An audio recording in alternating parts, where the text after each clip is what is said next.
Foundations. Under the guise of philanthropy, the Illuminati avoided taxation by transferring their wealth to tax-free foundations. Foundations are either state or federally chartered. The first was chartered by Benjamin Franklin in 1790, in Philadelphia and Boston, from a $4,444.49 fund, to make loans to young married artificers, artisans, of good character. In 1800, the Magdalen Society was established in Philadelphia, to ameliorate the distressed condition of those unhappy females who have been seduced from the paths of virtue, and are desirous of returning to a life of rectitude. In 1846, the Smithsonian Institution was established by the bequest of English scientist James Smithson for the increase and diffusion of knowledge among men. The Peabody Education Fund was initiated in 1867 by banker George Peabody, to promote education in the South. Before 1900, there were only 18 foundations. From 1910-19, there were 76, during the 1920s, 173, the 1930s,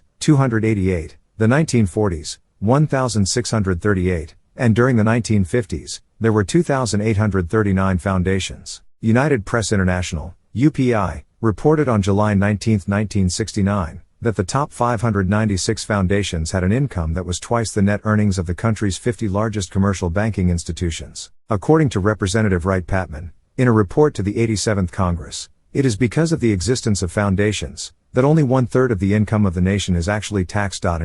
Some of the important foundations are Ford Foundation, Ford Motor Company, Rockefeller Foundation, Standard Oil, Duke Endowment, Duke Family Fortune, John A. Hartford Foundation, Great Atlantic and Pacific T.W. K. Kellogg Foundation, the Kellogg Cereals, Carnegie Corporation, Carnegie Steel, Alfred P. Sloan Foundation, General Motors, Moody Foundation, W. L. Moody's Oil, Realty, Newspapers, and Bank Holdings, Lilly Endowment, Eli Lilly Pharmaceuticals, Pew Memorial Trust, Sun Oil Company or Sunoco, and the Danforth Foundation, Purina Cereals, which all have assets of well over $100 million.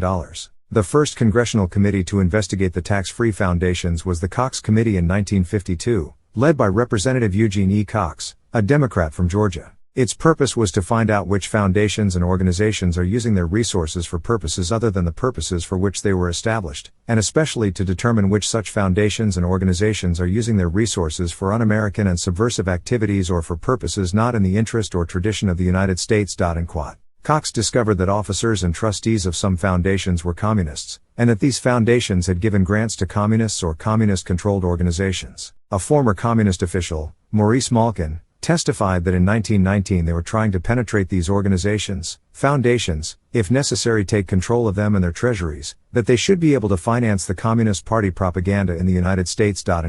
During the investigation, Cox died, and the facts were glossed over in a cover-up. Another member of the committee, Representative Carol Reese of Tennessee, the former chairman of the Republican National Committee, forced another investigation in 1953, to see if foundations were being used for political purposes, propaganda, or attempts to influence legislation. The Washington Post called the investigation unnecessary, and that it was stupidly wasteful of public funds.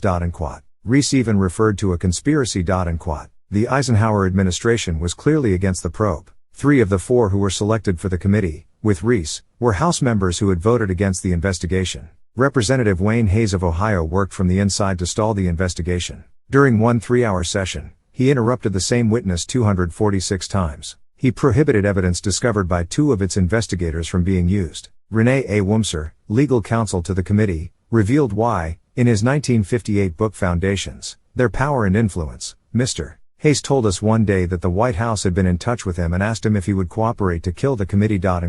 Wurmser also revealed that the committee had discovered that these foundations were using their wealth to attack the basic structure of our Constitution and Judeo-Christian ethics, and that the influence of major foundations had reached far into government, into the policymaking circles of Congress and into the State Department.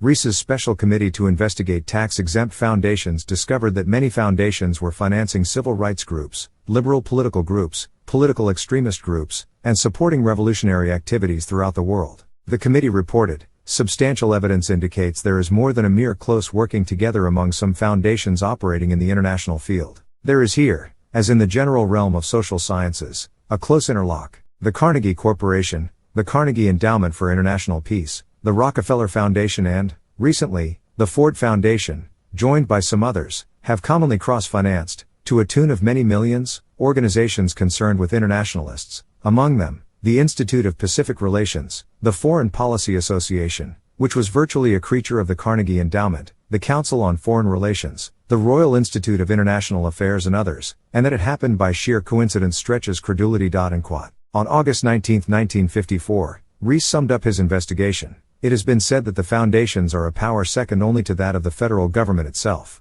Perhaps the Congress should now admit that the foundations have become more powerful, in some areas, at least, than the legislative branch of the government. The investigation ended in 1955, when funding was withheld.